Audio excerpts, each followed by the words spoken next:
오늘부터 우리 예수님께서 핵심적인 사역 세 가지를 3주에 걸쳐서 다루고자 합니다. 마태복음 4장 23절에 예수님께서 온 갈릴리로 다니시면서 회당에서 가르치시고 또 천국 복음을 전파하시고 또 백성 중에 모든 병과 모든 약한 것을 고치시니라 라고 기록하고 있습니다. 우리가 제자 훈련을 하다 보면 우리가 예수님의 제자로서 무엇을 해야 되는가라는 질문을 받게 됩니다. 그러면 이 마태복음 4장 23절의 말씀을 다루어요. 그래서 예수님께서 세 가지 중요한 사역들을 하셨다. 그래서 가르치고 전파하고 그 다음에 치유하고. 그래서 오늘 첫 주 우리가 함께 나눌 말씀이 바로 이 가르치는 것에 대해서 나누고자 합니다. 그래서 3주 동안 예수님의 핵심 사역, 가르치고 전파하고 고치시는 사역에 대해서 우리가 한번 다루어 보고, 우리가 예수님의 제자임을 자처한다면 그런 삶을 살아야 되지 않을까, 그것이 우리 신앙의 본질을 회복하는 것이 아닐까 하는 생각을 가져봅니다. 우리나라는 꽤 교육열이 높으시다라고 하는 걸 여러분들 아실 겁니다. 한국에서 왜 밤늦게까지 공부하는가, 이것이 외국인 학생들이 자주 질문하는 것이죠. 또 왜 한국 학생들은 대학에 목숨을 거는가, 학생들보다는 오히려 부모들이 더 대학에 목숨을 걸지요. 그런데 이렇게 물으면 우리가 마땅히 어떤 대답을 해야 될지 잘 몰라요. 왜냐하면 다들 그러니까. 평소에 내가 왜 우리 아이가 늦게까지 공부해야 되며 왜 대학을 가야 하며 이런 것들에 대해서 심각하게 깊이 고민해 보지 않았던 거예요. 그냥 옆 사람들, 내 주변의 사람들 다 그렇게 살아가니까 내 자녀도 밤늦게까지 공부해야 되고 대학에 목숨 걸어야 되고 그렇게 살아간다라고 하는 것이죠. 최근에 모 방송국에서 하는 예능 프로그램에 한 개그맨의 가정이 소개되었는데요. 거기서 그 개그맨이 했던 이야기가 생각이 나요. 우리나라 교육을 경기장에 가면 이 파도 타기 응원과 같다, 이렇게 표현한 적이 있어요. 여러분 경기장 가보셨나요? 저는 경기장에 가봤는데요. 한번 파도를 타기 시작하잖아요. 그러면 파도 타기를 하기 위해서는 시작된 데서부터 누군가는 손을 들고 벌떡 일어나야 돼요. 그럼 옆 사람들도 차례차례 다 일어나야 되거든요. 그런데 저는 TV 보면서 왜 저런 것을 할까? 근데 경기장에 가보니까 안 할 수가 없더라고요. 그냥 파도가 이렇게 쳐오면 저도 그냥 손 들고 벌떡 일어나서 파도 타기 응원을 해야 돼요. 하기 싫은데 하게 되더라니까요. 그런데 우리 교육이 그렇다는 거예요. 옆에서 하니까 나도 덩달아 하게 된다는 거예요. 그래서 목적도 없이 방향성도 없이 그저 따라하는 거예요. 많은 사람이 그렇게 합니다. 주변에서 하니까 학원도 보내고, 주변에서 하니까 언어 연수도 보내고, 또 주변에서 하니까 학업에 좋다는 것들은 다 따라합니다. 형편이 중요하지가 않아요. 하여튼 우리 형편이 안 좋아도 우리 자녀들 공부시키는 것에 대해서는 마음껏 물질을 들여서 그것을 해내고야 마는 것이 한국 부모들이에요. 저희 세대도 그렇게 자라왔어요. 저도 그렇고 그렇게 세뇌를 당하고 살았어요. 그게 이 세상에서 살아남는 방법인 양 생각하고 그냥 부모님께서 하라니까 그렇게 해왔던 그런 세대였습니다. 지금도 다르지 않아요. 우리 아이들이 세뇌되고 있고 똑같이, 아니 우리 세대보다 더 혹독하게 공부에 내몰려 살고 있다라고 하는 것이죠.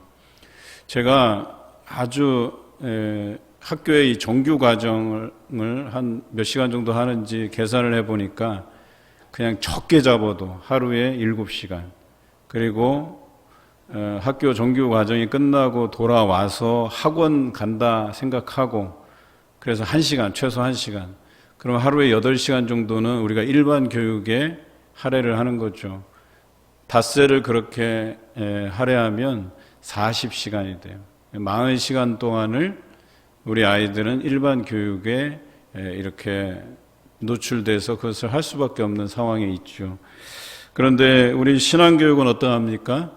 일주일에 단 한 번, 주일에 한 1시간 남짓, 그것도 뭐 말씀을 전적으로 다 배우는 건 아니고 예배도 드리고 또 아주 짧은 메시지를 듣고 또 반별로 모여서 짧게 말씀을 배우는 게 전부입니다.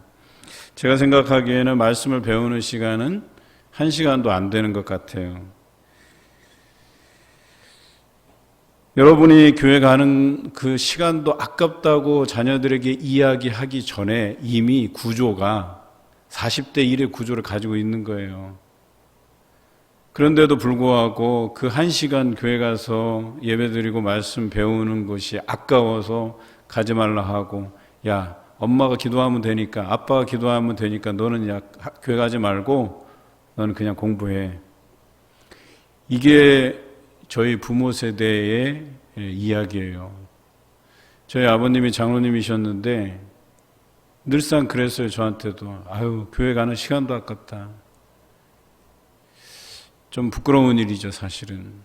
그런데 이것이 현실이었었어요. 그래서 다음 세대의 교육자와 교사들이 모이면 날마다 하는 얘기가 뭐냐면, 교인 자녀들 좀 교회 보내달라 이거예요.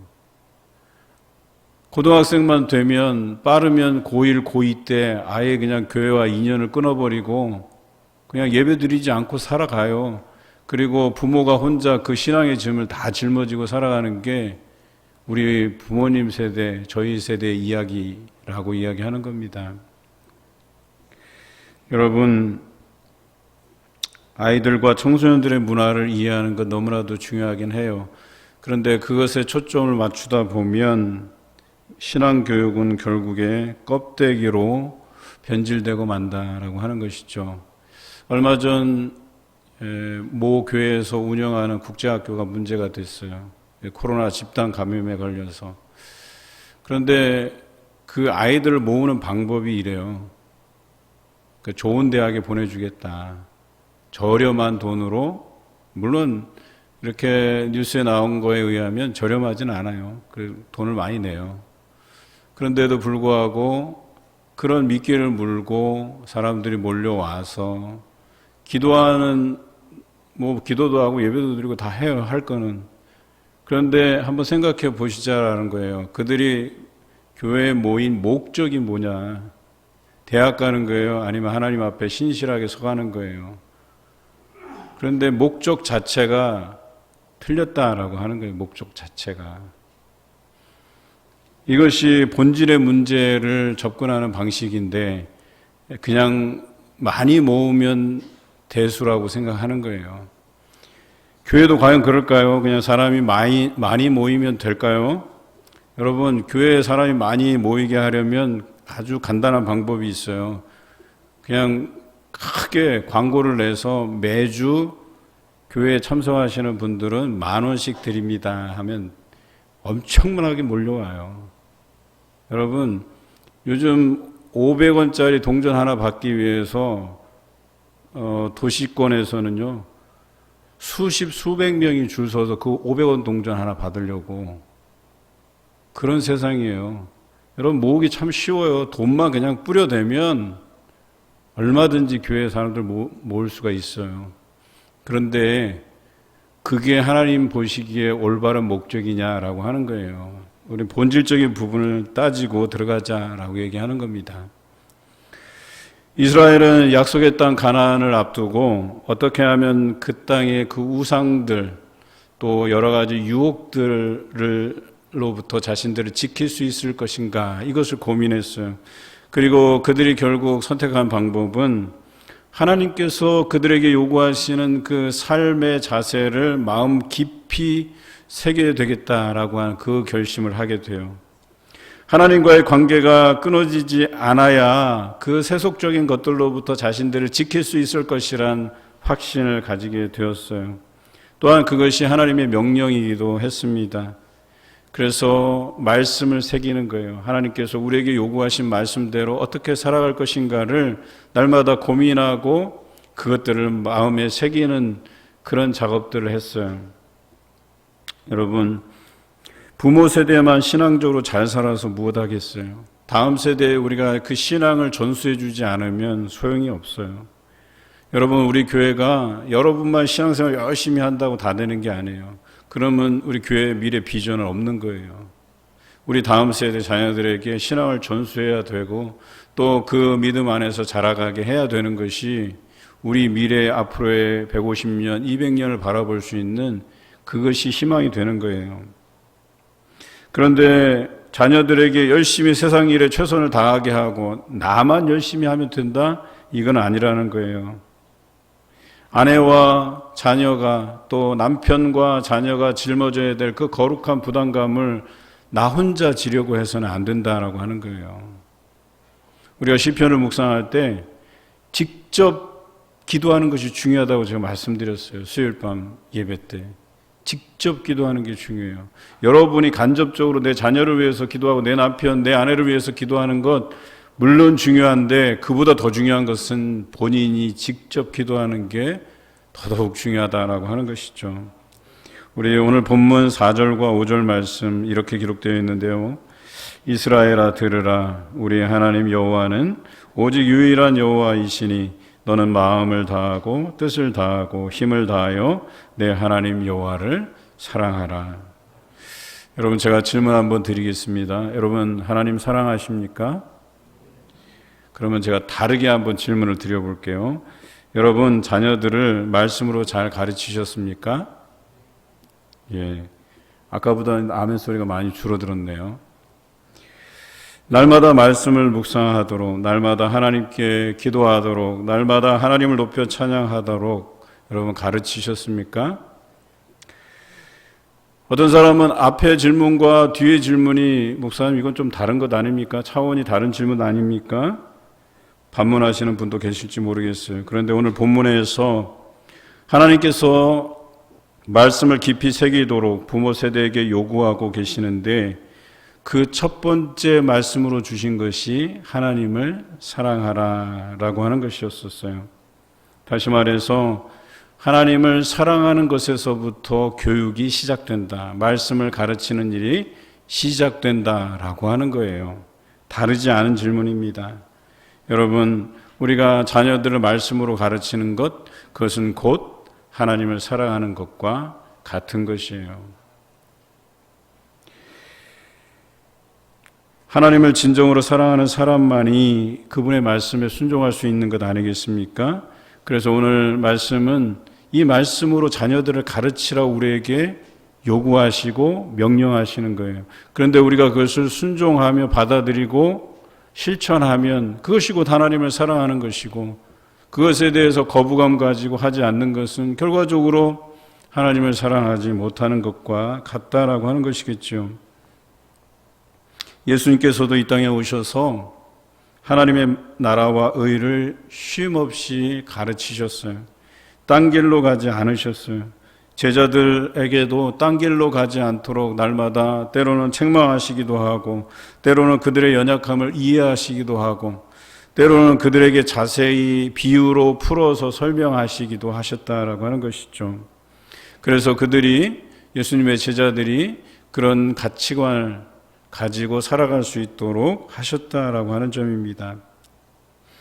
적어도 우리가 예수 그리스도의 제자라고 자처한다면 이와 같이 해야 되는 거예요. 자기 자녀도 아닌데 제자들에게 섬김의 본을 보이시면서까지 말씀을 가르치셨잖아요. 우리는 하물며 우리의 혈연 관계에 있는 자녀들에게조차 이 말씀으로 지도하지 못한다면 과연 우리가 하나님의 말씀에 순종한다 할 수 있겠습니까? 여러분이 사랑한 하나님, 이제는 여러분의 자녀들도 사랑해야 되지 않겠습니까? 여러분 자녀들도 하나님을 사랑해야 되지 않겠습니까? 하나님을 사랑하는 길은 오늘 성경에 보니까 들음에서 난다 그랬어요. 들음에서 난다. 어디서 많이 듣던 말씀이죠. 무엇이 들음에서 난다 했습니까? 믿음은 들음에서 난다. 성경은 분명히 기록하고 있죠. 그런데 오늘 말씀에서도 하나님 사랑함이 들음에서 시작된다라고 합니다.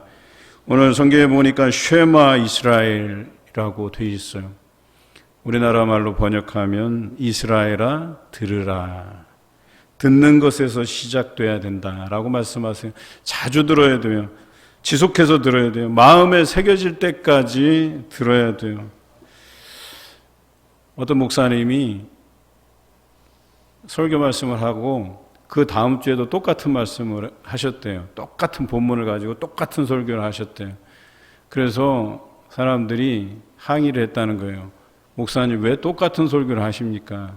그래서 목사님 말씀이 이 말씀이 안 지켜지니까 계속 할 수밖에 없지 않냐. 그래서 계속 하는 거예요, 그냥. 이 유명한 일화가 있어요. 진짜 그렇게 하신 분이 계셔요. 아마 저도 여러분들을 바라보면서 이것이 좀 아쉽다 하면 어느 순간에라도 비슷한 설교들이 계속 나올 수 있어요.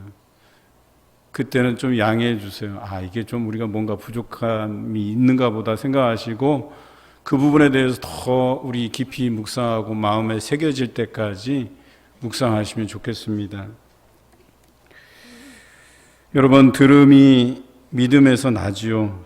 믿음이 들음에서 나지요. 또 그 믿음이 하나님을 사랑하게 만드는 거예요. 그래서 들음이 하나님을 사랑하게 만드는 거예요. 성경 통독원 대표이신 조병호 박사님의 일화가 우리 인터넷 검색해 보시면 잘 드러나 있어요.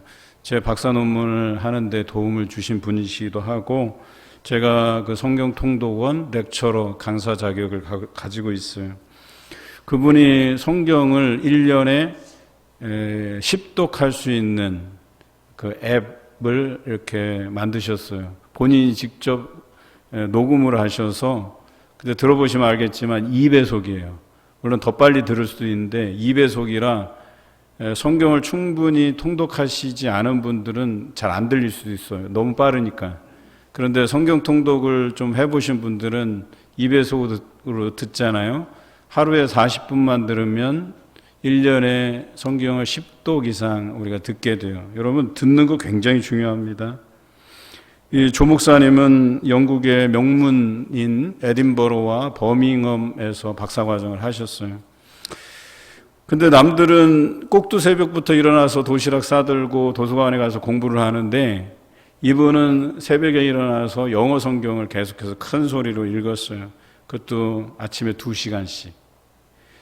주변에서 다들 미쳤다 해요. 지금 공부할 시간이 없는데 어디 저 성경을 읽는다고, 저 난리를 핀다고. 그리고 같이 있었던 그 3남매가 그 아버지가 늘 성경 통독을 크게 하니까 그 소리를 듣고 늘 깨는 거예요. 그러니까 자녀들이 당연히 영향을 받죠. 자녀들도 성경 통독하는 일에 자연히 참여하게 됩니다. 그 첫째는 영국에서 판사가 됐어요. 아주 유명한 대학을 졸업하고 또 판사의 시험에 합격을 하고 그분은 대법관이 되는 게 꿈인데 대법관이 되기 전까지 성경 500독 하는 게 목표라요. 지금도 1년에 10독 이상씩 해나가고 있고요. 또 나머지 두 자녀들도 명문학교에 입학해서 한 사람은 UN 사무총장이 되는 게 꿈이고 대단하지 않습니까? 막내는 물론 그 당시 한 10년 전이긴 한데 자기가 좀 우수한 인재가 되어서 물론 영주권이 있음에도 불구하고 그걸 포기하고 국내에 들어와서 군대 가겠다고. 그러니까 그 막내는 남자이니까요.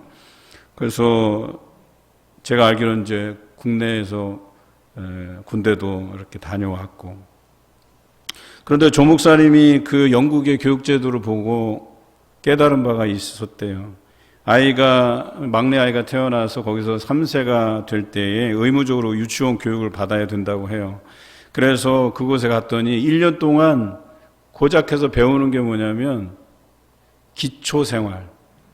예를 들어서 활동을 하고 와서 손 씻고 또 화장실 갔다 와서 또 손 씻고 그러니까 손 씻는 것만 하루 종일 하루 안 되면 이틀, 3일 계속해서 그런 기초 생활 습관을 들이는 데에만 공을 들였다는 거예요.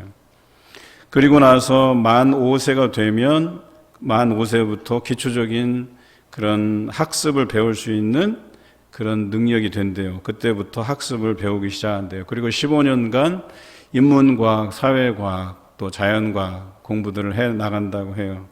그걸 보면서 우리 크리스찬들도 좀 체계적으로 아이들을 훈련시키면 좋겠다. 그래서 만 3세가 될 때까지 부모가 그 자녀를 위해서 뱃속에서부터 태교를 하는 거예요. 찬양을 듣고 말씀을 들려주고 또 행실을 똑바로 하고 또 태어나서 3세가 될 때까지 그 아이가 예배드리고 말씀 보고 기도하는 이 습관을 들이는데 최선을 다하고 만 5세가 되면 그때부터 성경을 가르치라는 거예요. 제가 렉처러 강사잖아요. 그 교재가 있어요. 만 5세부터 아이들을 성경으로 가르칠 수 있는 교재가 있어요. 우리 부모들이 그 기초적인 것들을 배우고 그것을 가정에서 아이들에게 가르치라는 거예요. 적어도 성경 개관에 대한 부분들을 충분히 가르칠 수 있다는 게 이 조 목사님의 성경 교육 이론입니다. 그런데 거기서 핵심적인 게 뭐냐면 들려주라는 거예요. 아이에게 우리 하듯이 막 써가면서 하라는 게 아니고 들려주라는 거예요. 성경의 이야기를 들려주라는 거예요. 제 아내가 지금도 굉장히 기억에 많이 남는다 하는 게 뭐냐면 우리 아이들이 제가 미국에서 졸업식 할 때 같이 갔거든요. 그래서 졸업식 마치고 남은 여정들을 이제 이렇게 시간을 보내는데 펜실베니아의 랭카스터라는 데에 아주 큰 바이블 뮤지컬을 볼 수 있는 극장이 있어요.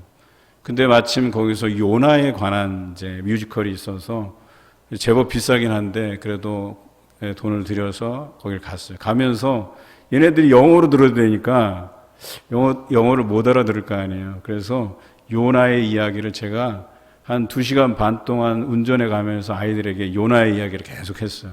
이렇게 처음부터 끝까지 요나의 스토리를 얘기해 줬어요. 그런데 놀랍게도요, 영어로 듣고 영어로 된 찬양을 듣는데도 웃고 즐기고 알아들어요. 그게 참 신기했어요. 야, 언어가 다른데 이게 하나의 성경 이야기이기 때문에 저 영어권 애들이든 우리 한국어를 하는 우리 애들이든 그걸 다 알아듣더라는 거예요. 여러분, 보게 하고 들려주고 이것이 얼마나 중요한지 몰라요. 여러분, 이제 저는 이 말씀을 묵상하면서 우리 부모들의 그 교육이 얼마나 중요한가를 다시 한번 마음에 새기게 됐어요. 그래서 내년쯤 하려고 했던 이 기독 학부모 교실을 올해 당겨서 하려고 해요. 예산도 충분하지 않지만 저희가 5월 가정의 달 전후로 해서 우리 젊은 부부들 그렇게 해서 신청을 받아서 소수라도 이 기독 학부모 교실을 열려고 해요. 그래서 기독 학부모로서의 기초적인 교육, 그리고 이것이 끝나면 그분들을 하반기 때에 다시금 말씀의 개괄을 가르쳐서 우리 자녀들에게 그 말씀을 가르칠 수 있도록 그렇게 하려고 합니다. 여러분, 지금 가정에서 말씀을 가르치는 일이 굉장히 시급해요. 적어도 여러분이 성경의 개관을 알고 아이들에게 가르칠 수 있어야 됩니다. 올 한 해 그 목표를 하나 더 추가해서 달려가려고 합니다. 여러분, 모여서 안 되면 영상으로라도 제가 준비해서 여러분들이 할 수 있도록 그렇게 진행해 보려고 합니다. 그것이 하나님을 사랑함이며 또 자녀를 사랑함이 아닐까 생각을 해봅니다. 이스라엘 백성들에게 말씀을 듣는 것이 곧 하나님 사랑함이라고 선포하신 말씀을 오늘 우리에게 하신 말씀으로 받아들이시는 이 시간 되시길 바랍니다. 하나님 사랑함이 자녀를 말씀으로 가르치는 그 시작임을 고백하며 순종하시는 여러분 되시길 주님의 이름으로 기원합니다. 본문 6절에 이렇게 기록되어 있습니다. 오늘 내가 내게 명하는 이 말씀을 너는 마음에 새기고, 또 8절과 9절에 이렇게 기록되어 있습니다. 너는 또 그것을 내 손목에 메어 기호를 삼으며 내 미간에 붙여 표로 삼고 또 내 집 문설주와 바깥문에 기록할지니라. 그림으로 보여드리면 더 좋은데요. 이 말씀을 가까이 하기 위해서 손목에 매라 그랬어요. 그러니까 쪽 성경이 있으면 그 성경에 줄을 매달아서 그 줄을 이 팔에다 7번 감아서 매고 그러니까 이게 떨어지지 않겠죠. 그 말씀을 항상 들고 다니면서 말씀을 묵상하라고 이야기하는 거예요. 내 미간에 붙이라. 뭐 강씨도 아닌데 여기 미간에 뭘 붙이나 하지만 붙여서 이 말씀이 내 눈앞에 보이게 하라는 거예요. 날마다. 심지어는 들어가나 나오나 그 집 문설주 바깥문 거기에 붙여서 들어가나 나오나 날마다 그 말씀을 보게 하라는 거예요. 그랬더니 어떤 장로님 한 분이, 물론 다른 교회 이야기지만, 집에다가 달력, 오래된 달력 있잖아요. 지나간 달력 하나 뜯어갖고 뒷면 하얀 백지면에다가 말씀을 한 구절 적어갖고 딱 붙여놓고 집에 들어가나 나오나 계속 그 말씀을 묵상한대요. 제가 신방 가서 깜짝 놀랐어요.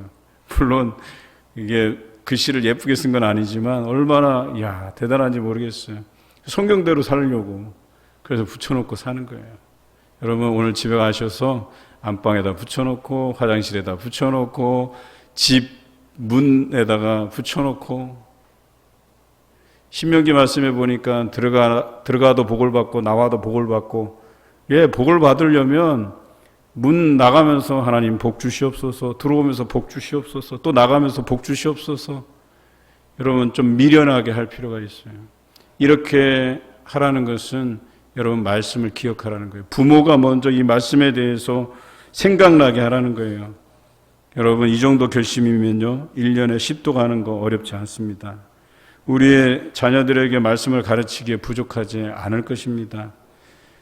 또 부족하다면 반복적으로 가르치면 돼요. 마음에 새기는 그날까지 가르치면 돼요. 깊은 뜻까지는 아니더라도 말씀의 소중함을 우리 자녀들이 깨우치게 될 것입니다. 그리고 신앙의 길에서 떠나지 않을 것입니다. 특별히 우리 젊은 부부들 귀담아 들으셔야 돼요. 여러분 나이 들어서 자녀 때문에 근심하지 마시기 바라요. 나이 들어서 매 신방 하다 보면 나이 드신 분들이 2020년도 그렇고 2021년도 그렇고 그 다음에도 그렇고 매해 기도 제목이 똑같아요.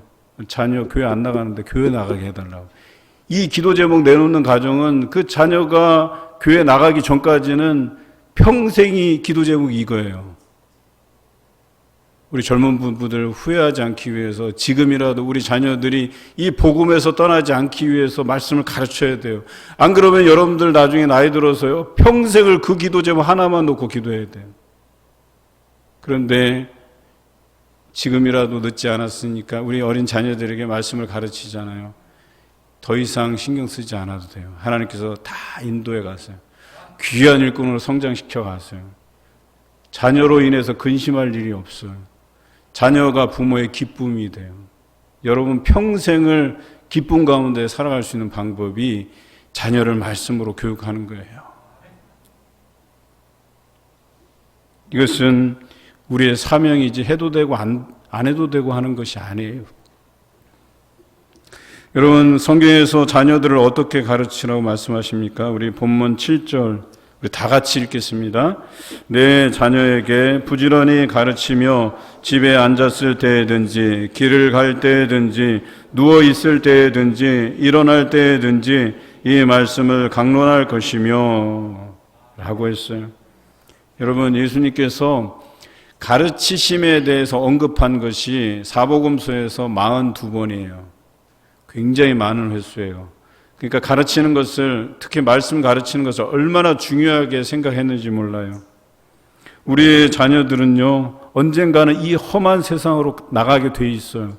그런데 나가기 전에 이 말씀으로 훈련되지 않고 단련되지 않잖아요. 그럼 우상에 휩쓸려 버려. 하나님보다 더 가치 있는 것들이 생겨나는데 이걸 우리가 감당할 길이 없어요. 우상에 휩쓸려요. 유혹에 휩쓸려요. 자칫 신앙을 잃어버릴 수도 있어요.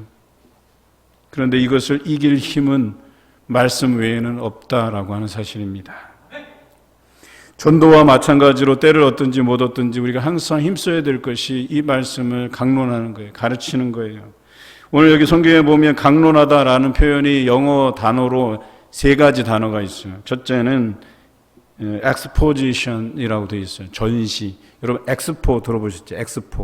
엑스포지션의 약자예요. 엑스포. 그러니까 전시하는 거예요. 그러니까 보여줘야 돼요. 아이들에게 보여줘야 돼요. 여러분 공부 잘하는 아이들요, 특히 영어 단어 잘 외우는 애들은요, 어떻게 하시는지 아시죠? 필통에다가 포스트잇 붙여서 영어 단어 몇 개 적어놓고, 화장실에 붙여놓고, 공부방에 붙여놓고, 책상에 붙여놓고, 책가방에 붙여놓고, 학교 가서 또 붙여놓고, 그래서 볼 때마다 영어 단어를 외워요. 영어 단어는 이렇게 열심히 외우면서 왜 성경 말씀을 안 보냐는 거예요. 말씀을 그렇게 하라는 거예요. 전시하라는 거예요. 보게 하라는 거예요. 학교 가기 전에 잠깐 보게 하고, 학교 다녀와서 보게 하고, 자기 전에 보게 하고, 책상에 붙여놓고. 둘째는 디스커션이에요. 토론하라는 거예요. 아이들과 말씀을 가지고 토론하는 것이 너무나도 중요해요. 중요한 어떤 주제를 가지고 우리가 토론하라는 그런 의미가 아니고, 하나님께서 매 순간마다 말씀을 깨우칠 수 있는 어떤 기회를 주셔요. 예를 들어서 애들이 싸웠어요. 그 싸우면 뭐가 필요해요? 미워하지 않는 마음, 사랑하는 마음이 필요하잖아요. 그 기회를 타서, 얘야, 성경에는 원수라도 사랑하라고 하나님께서 말씀하셨어. 예수님께서 우리에게 가르치셨어. 이 이야기를 그때마다 해주라는 거예요. 이게 토론이에요. 디스커션이에요. 우리가 기회가 날 때마다 이 말씀을 가르쳐야 된다는 거죠. 제가 우리 어머니에게 제일 많이 들었던 이야기가 콩 한 쪽이라도 나눠 먹으라는 이야기예요. 그게 성경에 이웃들과 나누라고, 먼저 대접하라고 이 이야기가 있다는 거예요. 이 이야기를 언제 처음 들었냐면, 우리 어머니가 우리 아버지 일본에서 일하실 때 일본에 다녀오시면서 떡을 가져왔어요. 6개 들어가 있는 떡. 그런데 2개씩 싸서 2개는 담임 목사님 가져다 드리고, 2개는 또 장로님 가져다 드리고, 나머지 2개로 가지고 우리 식구들끼리 그걸 나눠 먹었어요. 참, 그러면서 성경에는 남을 대접하라 그랬다는 거예요. 그러면서 콩 한 쪽이라도 나눠 먹어야 된다. 근데 그게 제 삶에서 철학이 돼버렸어요. 나누는 게 최선이다. 대접하는 게 최선이다. 셋째는 expound라고 돼 있어요. expound. 설명하는 거예요. 우리 아이들에게 자세히 설명해야 돼요. 이야기해 줘야 돼요. 내가 성경에서 읽은 스토리들, 여러분 성경의 스토리가 얼마나 많은지 몰라요. 인물만 해도 수백 명이에요. 그냥 그거 조금씩 메모해서 간단한 스토리, 요셉 이야기, 다니엘 이야기, 다니엘의 세 친구 이야기, 막 그 스토리들을 내가 가지고 우리 아이들에게 재미있게 스토리텔링으로 이야기해 줘야 돼요. 그것을 계속 새겨 듣다 보면 그것이 그들의 삶의 철학이 돼요. 가치관이 돼요. 얼마나 중요한지 몰라요. 이제 말씀을 정리합니다. 다시 원점으로 돌아가서 우리는 말씀을 들어야 됩니다. 들음에서 한 단계 더 나아가 배우고 연구하고 묵상해야 됩니다. 그리고 나누고 가르쳐야 됩니다. 분명 말씀을 마음에 새기라고 했습니다. 들은 바를 잊지 않고 마음에 새기는 가장 좋은 방법은요, 가르치는 거예요. 나누는 거예요. 그러면 잊어버리지 않아요. 배운 것들을 나누고 가르치잖아요. 그러면 잊어버리지 않아요. 기억나요. 마음에 새기게 돼요. 오늘 하나님께서는 여러분을 말씀의 사역자로 세우시기를 원하십니다. 내 자녀에게 말씀을 가르치겠다는 결심을 모두가 해 나가시기를 주님의 이름으로 기원합니다.